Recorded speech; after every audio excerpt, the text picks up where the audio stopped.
this summer, another idea for you is to check out which parks are doing a program called Carpenter Wagon.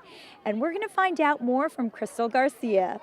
Hey Julie, I'm here at Paradise Park where kids are able to participate in the Carpenter Wagon workshop. With Home Depot's generous donation of all the tools needed, boys and girls 6 to 14 years old are able to sharpen their wood shop skill. I'm building a flower pot with wood and all that. And for parents like Rachel Koch, participating in the program is a no-brainer for her and her sons. I think it's really good to have stuff to do for the children because 11 weeks is a really long time for them to be off school. So to keep them occupied is a tough job. So yeah, they're really enjoying it today.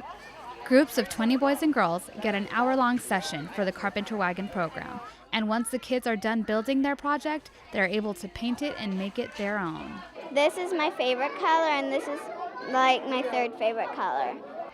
The program gives kids the freedom to be creative and is absolutely free of charge. It's really neat to see them using all the tools and painting and everything. Yeah, I was quite surprised when I got here that they were going to be doing it so, not that many people helping, but they seem to be getting on really well with it and they've done a good job.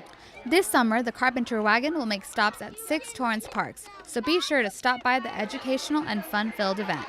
It's a completely free program. Like I said, everything's donated and none of the parents here are paying anything. So we just like to do this nice public service for the community. For Torrance City Cable, I'm Crystal Garcia. Thanks, Crystal. It's great to see that there are fun opportunities that are free for kids to learn how to use different materials while making art. And now I'm here with Linda Leno. Linda, tell me, how great is this that there is a free movie in the park right here in Torrance?